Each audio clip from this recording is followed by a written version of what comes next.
Welcome to the Desert Sanctuary with Carl and Laura Forehand. Often when we have doubts about religion or simply want to ask questions, it can feel like we are wandering out into the desert. We would like to invite you to join our sanctuary, the Desert Sanctuary.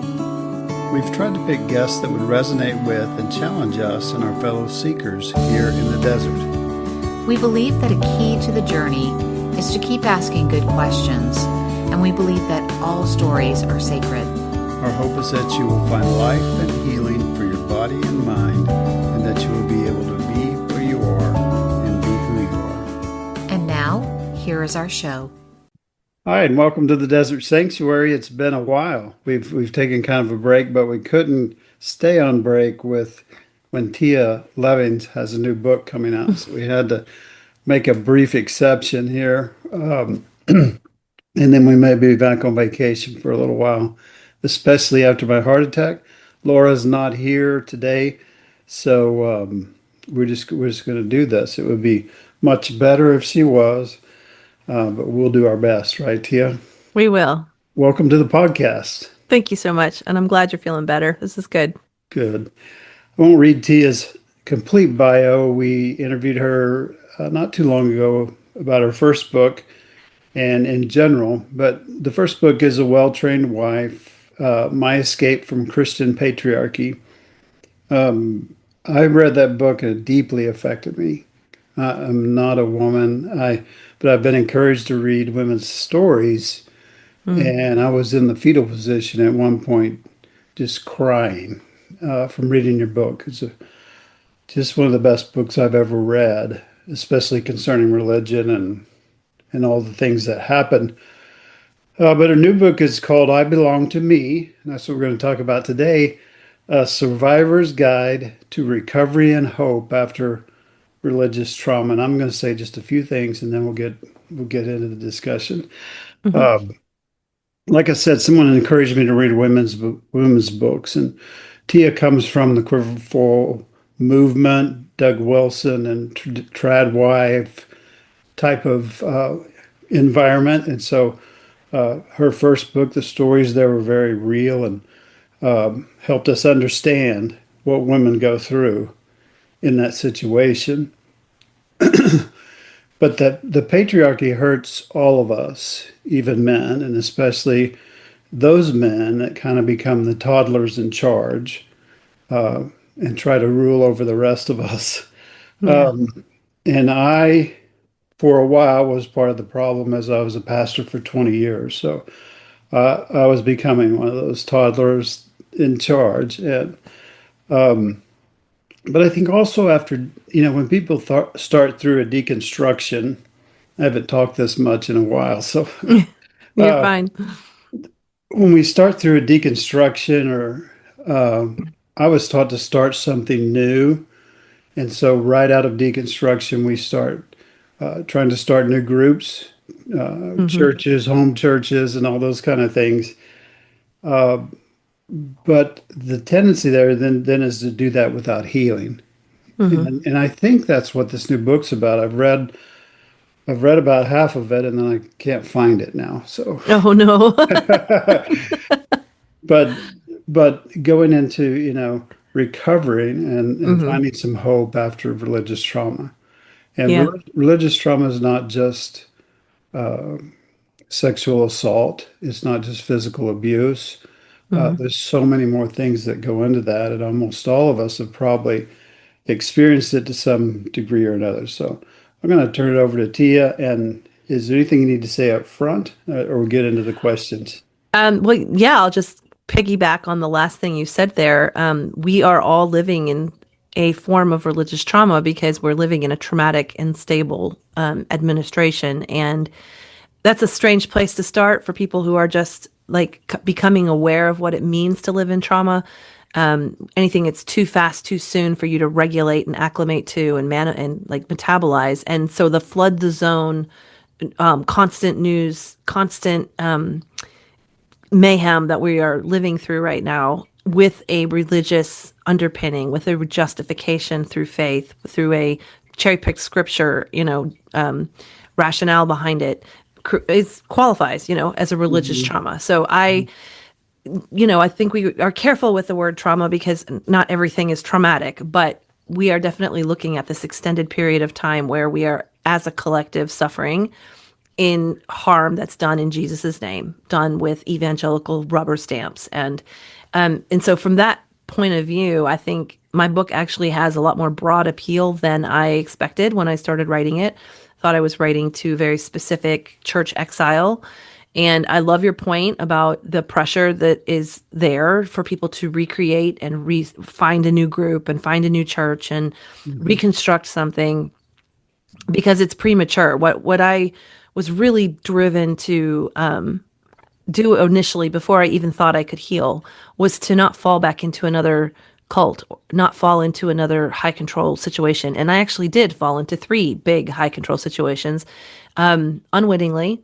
And I felt the shame of feeling like I was a magnet for abuse, magnet for narcissists. What's wrong with me that I just attract these people to myself?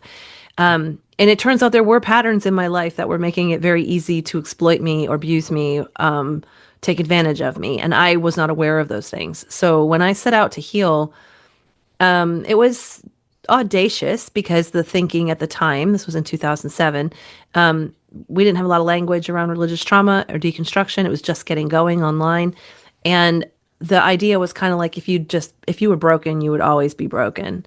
And you just needed to accept that about yourself and kind of do the best you could with newly understood complex PTSD and find your way, as the best you can. And I just didn't accept that for myself. I took a different path. I took a different attitude. And that has culminated into this book now, which is hopefully hope. Hopefully it offers a window and a glimpse into another alternative way forward for people who come from environments where they weren't allowed to ask questions, where they were subjected to the authority of another, where their selfhood was told, die to self. Don't be who you are, and who you are is not accepted here. I really want to offer people a different way to think about the aftermath of their experiences. Do you differentiate between religious trauma and church hurt? How are those different? I kind of Because think they're the same. If you get hurt at okay, church, you have religious trauma. I yeah, mean, you might not call it trauma. You might call it an adverse religious experience, which is a therapeutic phrase for it. hmm And the semantics at that point for me. Some people are very careful about their word choice with that, and that's personal to them. But if the treatment, the outcome, the behavior, the response is going to be similar, then I find them to be kind of synonyms that we can interchange. yeah. But trauma is different than getting my feelings hurt. Absolutely. It's Yeah. different than disagreeing with the leadership or things like Yes. that. Yes. There's Okay. like a scale, and above my pay grade, you might go to a therapist and who might help you differentiate between those. hmm If you're debilitated and experiencing symptoms from what you experienced, that's my focus. My focus is like, okay, that's what you have to deal with. You're the one at home dealing with the fact that you're too scared to go to church, or you don't know what you believe, or you're, afraid to be yourself. Um, yeah, that's where I really encourage a tandem approach to people to have a therapist and have read the academic research and read. I have a lot of resources in my book where I reflect and point to people who specialize in each niche and each field because we hmm have so much more resources now than we used to. Yeah, for sure. So maybe give us kind of a summary of why you wrote the book, who you wrote it to, who were the faces you saw out there. You touched on that a little bit ago, but Yeah. uh, what's the outline? What's it basically about, and who'd you write it for? Yeah, it's really the logical follow-up for A Well-Trained Wife, which is my story of how I got into and out of high control religious cult, which is also the Christian patriarchy that's trying to take over America now, which is why I decided to write it and seek, wide distribution with a traditional publisher. That story started, I'm talking about A Well-Trained Wife at this point. A Well-Trained Wife started as a therapeutic journal in my own healing journey. And I was never intending to share it with the whole world until Donald Trump got elected and I saw the theocracy coming hmm for us. And I hmm realized, oh, the only person who can really tell others what it's like to live in their vision is people who've survived it. And then I felt almost a responsibility to share and warn. So my book is a memoir, but it's also prophecy. If this is what will look like for women and children and families if they're allowed to take power, and so it helps readers understand what is really going on in the headlines and how these views manifest in families. And it's a powerful story. I kind of felt like that part was over until I started talking about it online pre-publication. And I was getting all of these letters of me too, and I relate, and I've been through something similar. And Mhm. by then, the deconstruction community Yeah. was rising, evangelicals. And I realized this question of, but how did you heal? Was the thing that people need. There's, Mhm. like I mentioned, the growing field of resources, but they're very siphoned, they're all over here in their little silos, and they're not in a cohesive narrative of what it's like to actually use them. And it's that what it's like to actually do it that Mhm. I'm good at. I'm good at the relational sharing, the empathy, the doula voice, the non-prescriptive. I'm not telling you what to do. I'm telling you Mhm. what I encountered and how it worked for me and what I did to get through it. And so I started working on it, and it was really written to my fellow survivors, who I had very specific names and faces in mind because they were relating to me and they were asking me these questions. And it is written in a conversational style. Like I said, not prescriptive. It's meant to be warm. It's meant to feel like a friend in the journey. That's probably the number one pain I always hear reflected, is that people feel very alone and isolated, and they don't know where they can go and what they can do. Mhm. And so it's just meant to give them a window to, like, you're not alone. There's a lot of us out here. Here are some of the options. You do actually have choices and resources, and it's nice out here. It's friendly, and you'll find love. I heard something you're kind of alluding to in there. There's a whole new language, just like with deconstruction. Someone needs to give you some language and words, Hmm. but also then it's way more complicated than we thought. We bypassed it in religion, and Yeah. we ignored it, or we decided we couldn't get better, like you said a minute ago. But it's a long journey, and it's complicated, right? Yeah. And layers of the onion, or however you want to do that. But um, it's hard, right? It is, and I don't personally prescribe to the idea that deconstruction is a finite window of time. To me, it's just the process of questioning why you believe, questioning your belief, your Yeah. behavior. And I feel like I'm going to be doing that for the rest of my life. So it's very open-ended and aligned for me. I never want to erect another external structure that I'm serving. I want Mhm. to, build that inner structure inside of me and carry myself with integrity. And I think ongoing curiosity and questioning and skepticism and all of that is very helpful in not falling for another guru or Mhm. magic formula, Yeah. which can really show up in anything. It's not just religion. So how would you, so someone's coming out of religion, whether they're taking a break, they're deconstructing, they're Hmm. just journeying away from it, they got to get away from their trauma. First of all, do we need to get away from our trauma? Yeah. And what's the first thing to do, or what are the first steps for someone who's just getting going? Yeah, that question of do we need to get out of it? I feel like the answer's in the question. If you're aware, which so much of this work is learning how to notice and be aware of what's actually happening or how you're actually being impacted. Mhm. If you're aware it's traumatic, get out of it. Don't can let it continue to harm. That the nature of those environments is that the harm compounds. It extends into other regions of your life, other relationships, other generations, and it just becomes more deep and deep and deep. So if you already know it's traumatic, get out. When you're out, when you're staying home on Sunday, when you're not sure where to go next, that's actually super fertile, very raw ground. I have two chapters that talks about the aftermath of trauma, and that is the site of your regeneration. I think the aftermath period is so important. As a culture, we blow right past the aftermath of shock, Mhm. the aftermath of what our experiences are. You're familiar with this. You just had a major health scare, major procedure, and Mhm. now there's an aftermath where you have to really care for yourself in a concerted way in order to not further damage yourself. And Right. it's the same way with a psychological shock. When you've had complex trauma, which is an ongoing, everyday, repeated situation, you're going to need a complex recovery. And So protecting yourself in the aftermath when you're so fragile, your defenses are down, your immune system's weakened, you're uncertain, you don't really know yourself yet. That's sacred time to protect. And so I really recommend that people are new to it to spend as much time as you can with yourself, listening, whether that's walking in nature, journaling, getting to know yourself again, getting in touch. That's why those next chapters go right into identity formation, identity collapse, what it's like to rebuild your sense of self. It mirrors what I had to do when I left. I had a lot of violence and a lot of trauma to have to contend with. But more importantly, I had no sense of self to support me. And so healing looked like taking a step back and repairing my sense of self. And I did that before I contended with some of the big traumas and big, haunting parts of my story. Yeah. So it's an identity crisis. Who am I? What do I do? What do I Yeah. like? What do I Yeah. want to do? That's very relatable, isn't it? Right? Like Yeah. exiles know that. Yeah. Yeah. So it definitely is a PTSD of an identity crisis and learning to trust yourself. I hear people say a Hmm. lot. Um, that's a lot harder than it sounds. It is. Also, right? Yeah.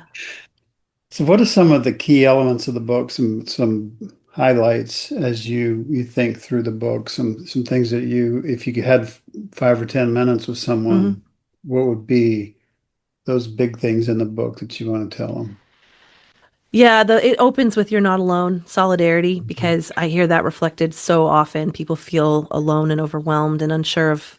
They're so conditioned to believe they need a group for safety and belonging that Hmm. they don't know, and so then loneliness sets in, and they feel isolated. They don't have their best friend, and they don't know how to be their own best friend. Which is not to say that you're going to be alone for the rest of your life. Right. It means you deserve to be strong and heal before you go under the influence of another person in another group. Hmm. So there are some things that I found in this work, not just my own recovery, but in this work that are unique to coming out of high control religion. And so my book is very customized to that. Like we are under, like when you come from purity culture, your sexual recovery is going to be different. So my sex chapter is really different than any other sex chapter. It talks about voice formation and identity, and those are not things that are necessarily talked about in the same way with sexuality. How we're hurt through stories, how Bible stories are used to manipulate us, but also our own narratives can keep us locked in. And story wounds is what I call them. And there's a whole chapter on that. Guilt, grief work, complicity, learning how to grieve the things that were supposed to have happened but couldn't because something else did. That's ghosts in our psyche. We long for things that we should have gotten or we felt like we deserved that were never ours. I deal with that a lot, just in the fact that I was a good girl who followed all the formulas and followed all the rules, and I should have gotten the outcome they wanted. I should have had the 75-year marriage with the Hmm. children who got to come home to the house that they grew up Right. in. Right. And I didn't get that. I actually have to grieve that because I trusted with my whole heart and soul that I was doing what was required in order to result in that. Hmm. So the book is very custom to that. And when I meet with people and I listen for how they're personally impacted. Our journeys are very individual. We have a lot of commonality, and books like mine can help address those commonalities, but your mileage is going to vary according to how you were impacted. And that's especially true when you add in like generational trauma, attachment wounds, different parenting styles and things that are happen, in each household. My story is a little different in that my parents weren't my primary abuser, my church was. And so I always had that contrast of pretty healthy parents. They weren't perfect, but they were pretty Right. healthy. But Right. they trusted a church to take care of us, and Yeah. this church abused us. So, it's different. There's room there. Yeah. It's different for everyone. It's a good point. I was just want to go back to one thing you said, how stories wound us. Can you expand Mhm. that just a little bit? Yeah, so I think this happens a couple of different ways. One, and the one that I deal with a lot in the book, is the different Bible stories that are taught as historical fact, as literal truth, and how they obscure the female identity almost completely. Women aren't named; they're objectified. They're reduced to role and symbol instead of fully fleshed characters. Hmm. And that takes a hit on a girl's psyche as she's growing up, and she learns that she's supposed to fit within this framework and you be used by God and be used by the other people. Um, Story as a storyteller, I was always an avid reader and always like very interested in story, very compelled by story growing up. So I drank all that in and I internalized all those messages, which then became my internal dialogue and my own narrative of interpretation of like what was happening to me and what my role was. Sometimes, going into self gaslighting and self curation. They didn't have to always be the oppressive bad guy. I was doing this myself because I wanted to belong and fit in, and they had told me that this was God's way. And then the next place story came up for me was then when I was in therapy, and I would tell the story of what happened to me. It was really easy to fall into a groove with it and never challenge some of those narratives, never challenge the setting I was in, who else was there, why did those people do those things to me, what was their motivation. Yeah. It was writing and putting those on the page and actually writing the story of what happened where I realized, oh, I actually have to widen this. This isn't the way I've been repeating it isn't the only telling. Everyone has a perspective. There was a place and time that matters. There were other characters that matter, and there was a system that matters. So back to deconstruction, addressing this story wound and looking at it helps me take my deconstruction and expand that to decolonization and systems dismantling, which I think is really important for a deconstruction journey because it isn't you like decentralize your own experience when you start to widen your worldview and see the bigger picture of what happened. And pretty soon, you're very quickly actually into empathy ground of other people, marginalized groups, the history, the wider scope of what church hurt has looked like through time. And it has affirming, aspects to realize that you're not the only one this happened to, but it can also be very perspective giving of where your suffering fits into a lineage, who deserves the kind of advocacy first, it's been an illuminating and ongoing process. Yeah. And, even though the stories are different, the hurt is different, it's just so much more complicated than you think when you begin. Hmm. And it's Yeah. deeper and you find other things and so on. I sent you this statement, but I said I believe religion takes advantage of women through volunteer labor, limiting their power, and my screen just went off, and keeping them in a helpless, dependent state where they have to depend on men. And I'm not an expert on how we got there or all the factors that go into that, but I think it's absolutely true. How do we break the long-standing chain of patriarchy and abuse and all of that stuff? I think we're breaking it. This is an important point about women's labor. The patriarchy can't continue without female participation. And I think the feminist movement and the way that it's adapted and evolved over the past probably 30 years, because it's gone through its own changes, Mhm. is has a legacy of empowerment and pushback and resistance that I think is really important. It also does not deserve to be a pure ideal. I don't do purity tests for idealism anymore, but I think that having women experience agency and empowerment and education does have a lasting impact on the hold that patriarchy can have over us.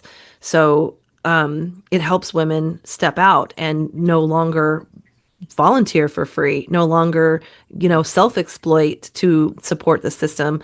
My real quick shorthand for fundamentalism is ideas over people, and I want to value people over ideas. Mm. I am able to do that because I am able to recognize when I am exploiting my humanity in service of an ideal, or when I've put the purity of an idea over, like, as the supreme importance over the people that it's using to achieve that goal. So Mm. that would be over humanity. And so I think that, we also raise children then to be non-patriarchal.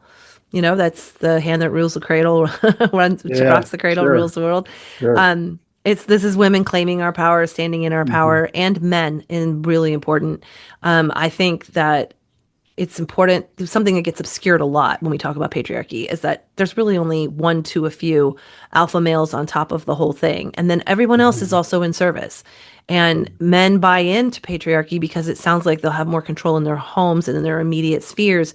But when they also are disillusioned and realize that they're just serving the monster, there's power in them pushing back and saying, no, actually, we want to be different kinds of men. We want to have, a full-fledged emotional life and different ways to have masculinity and raise boys that have more bandwidth and character and integrity and all of the Mhm. things that, make a well-rounded man, not a Sure. authoritarian man. Right. Hmm. Yeah, because my assumption is those are toddlers, and we've already been Yeah. through that. But you made a point in this book or the other one about joy, that acronym, Jesus first, others second, yourself last. Seek first the kingdom and his righteousness, and all these things will be added unto you. So we have especially women in those volunteer roles saying everything for God, and it really Hmm. turns out to be really it's the ideals of the pastor and the local body, and it's everything for them. Then try to serve some other people while I'm at it. And you made the point that that leaves yourself with usually nothing. There's Right. nothing left over. There's not enough, or there's not enough time Hmm. for you. And so, can we just challenge some of those old assumptions? Like maybe it's more like put yourself first, and then you'll have something to give to others, Yeah. and then you may determine whether or not you need Jesus or the church or the pastor's goals. Hmm. I know After you found yourself, right? It it sounds sounds real so selfish. disruptive. It sounds Yeah. selfish, and you probably are going to have to sit with your understanding of selfishness and where that came from, who embedded that into you. Because what happens in real time is that when Jesus other you, it's always someone else's turn before you. There's nothing for you. But if Mhm. you give to yourself, nurture yourself, and you're a good person, you're going to give from a place of generosity. There's the system, Mhm. the others, to Jesus, everyone else actually benefits from the fact that you took care of yourself and you have preserved your own humanity. I think the when I sat with selfishness, and the one of the working titles for this book was selfish, actually, because it's such a provocative word. Mhm. When I sat with it, I had to realize, well, I'm not going to be like self-serving to the suffering of other people to that point, because that's not who I am. Who I am Mhm. is kind and benevolent and generous. So if I'm refreshed and I have energy and I've been fed and I'm rested and I've set my boundaries and I've had my autonomy respected and I'm safe, I'm going to be generous and give because that's Mhm. my nature. Yeah, and you're going to get good It's stuff. yeah, You right, give good exactly. stuff to them. Yeah, Yeah. very good. I love. There's so many points like that in your writing that I just stop and think about it and post it on Facebook and I um, appreciate it. Thank you. yeah. So, what would you put on let's start with men. What would you put on a billboard if you could tell all men one or two things Laura said it's your billboard, so it can be as big as you want or have as many words as you want. But Uh-huh. we try to ask everybody this question, if you had a billboard or a website or something that could get to everybody in the world all at once, what would you tell the men? What I say a lot is in patriarchy, everyone suffers. Hmm. So I would say that because men are not better off for patriarchal systems. They are reduced. They have a reduced bandwidth for emotional expression and intelligence. Their view of masculinity is narrowed down to a single acceptable application. They're bottled. They're, throttled. They're not allowed to thrive as individuals in the way they are, the people that they are. And the other thing I would say to men is we need you. We can't, this can't be a woman only reframe. We need good men to stand by women. We need people to push back. We need men to push back. When Donald Trump is eviscerating a female journalist, we need male colleagues to say, you can't do that. Not okay. Yeah. Yeah, those kinds of very practical things. Mm. Yeah. So good. And yeah, I think. I think men get frustrated easy. Yes. We start to try and we say, oh, it's not worth trying. But with time, let's keep trying to get better at that. What about women? What do you say to women? Standing your power. Okay. I like one of the things that is true of women who have been culturated in this environment is that we self-subjugate, we censor, we self-silence because we're afraid we're going to get in trouble or set someone off or be disruptive or gossip. I've deconstructed my take on gossip and the roots of it. And, gossip's actually really good and powerful and meant for protection, but we're conditioned to think that it's evil. So I think when you do your healing work, male or female, you do your healing work, you are liberated to be who you are meant to be, and your strengths come forward and they come to the table. And systems can't handle that. Systems need conformity and uniformity, and they will be dismantled because they don't have the participation of the self-sovereign individuals who make up the collective. So I think it's just really important. Women, I'm certainly guilty of this. This was something I had to really contend with, is that when I was living in abuse, I was not serving my children. I was not really protecting my kids because I wasn't standing as the other adult in the room to protect them. I Mm, was allowing my husband to treat me like a fellow child, and that put me on equal playing field with my kids, unfair to mm, them because they needed an advocate. They needed a protector. I was protecting them as a shield. I was taking the blows. I was absorbing most of the abuse. And so mhm. I did protect them in some way, but what I needed to do was take them and leave. And it took me a very long time to get to that point. So I usually encourage women to notice what you're in, keep your courage, find your way. Baby steps are important. It's not going to be like you just decide to leave one day and then you get out and you're fine. Leaving high control situations usually has a big fallout. It's destructive to other systems in your life. Like my finances took a long time to get on board. I had to go through a bad divorce. I fell into another high control system because I didn't know what I was doing. Mhm. And I was easy prey, back then. I was vulnerable and broken. So I'm very dedicated to everyone being as strong as they can be and standing in their power. Yeah. So even if you're not in his name Doug Williams, Doug Wilson. Doug Wilson, yeah, I Yeah. just saw him the other day on the something. Yes. He Uh, got told on Pierce Morgan. I know that was pretty It funny. was good. That was pretty funny. But even if you're not in that church, right? I Hmm. was raised independent fundamentalist Baptist where they worship Jack Hyles, right? Yeah. So I had some Right. of that. And then I went to the Southern Baptist churches for the rest of my up until I started deconstruction.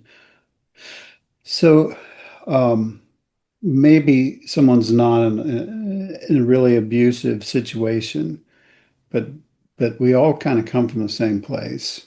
We we're Hmm. all our lineage is Catholic, and before that it was you know so all of that stuff filters down, all of it comes to us, and so Hmm. even if we're going to decide to stay in a church, and the trauma is not direct, right? So maybe we can heal and thrive with some other things outside. How do you kind of encourage those people? I know I didn't prepare you for that, but I No, it's fine. think you can handle it. Yeah. Um, so these are the kind of somewhat passive people who think they can stay in their situation and kind of ride the storm out. Mm, Um, I mean, I challenge them to look at their privilege. That's one. It's very almost luxurious to be able to pick and choose your battle and whose feathers you're going to ruffle. But more importantly, I think you're wasting the life. You have one life. You really want to just waste it sitting in a passive situation while you watch suffering go by. Really sit with what that means. You're aware that abuse is happening and you are choosing to do nothing. That is complicity. That is mhm. gross. It's Yeah. gross. And I understand the fear that people feel and the hesitation, but that awareness is there for a reason. It's the people who are truly obtuse truly don't get it. almost get more of a pass than the people who know what's happening and they've decided they're going to let it go on. That is how we got here with generations of trauma. That's why we have situations that blow up all the way to the White House, where we have no accountability for sexual sins and sexual grievances against kids. And like that started in churches first with moving pastors and stuff around, and people knew about it. So, they're firm words, but they're uncompromising words. If you know, you have a responsibility to do something with that. And if it's not harming anyone else except yourself, I would still say you have a responsibility if you value your life, because this is not, you're not there to be passive and observe things that are harmful to you. That is like a self-flagellation, sadism, masochism. Which one is the one where you do it to yourself? Yeah, It's not healthy. It's not serving the good that you could be doing or creating, even in your own life, for your own descendants. Yeah. I look at the people that are around our current president, and you almost feel sorry for them. Almost, but they're Almost. enabling a lot. I know, but yeah, Yeah. exactly. But then it makes me think about my religious experience and how I was at one time enabling like that. And it's Hmm. all about, aspiring to be on the stage where the sage is, right? And Right. in this case, never mind.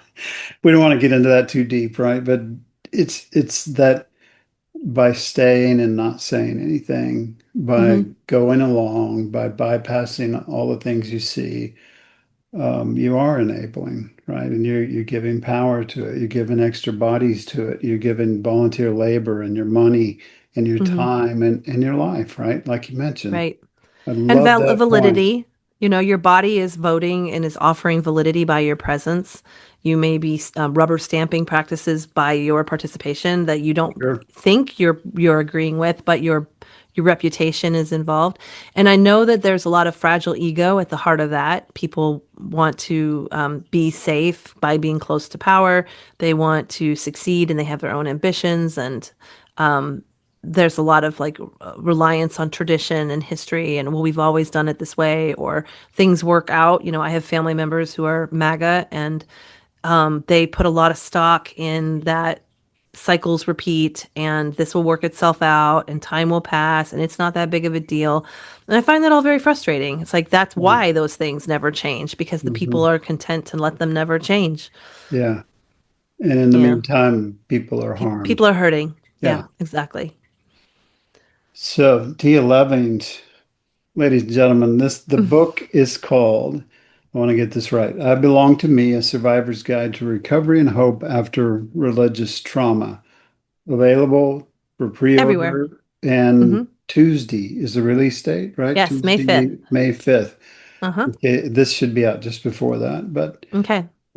thank you so much for coming on. And it would have been way better with Laura here, It's but okay. Tell her I said hi. we did the best we could, right? We did. We made it through.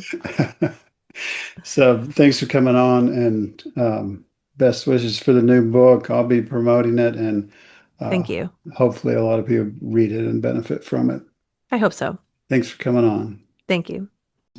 Thank you for joining us today on the Desert Sanctuary podcast. Remember, all who wander in the desert are not lost. We believe all of our stories are sacred. We are always here if you need someone to hear your story. Check out our blog on Pathos and also our YouTube channel. And stay tuned for our Leaning Forward conference. Remember, we love you. And be at peace.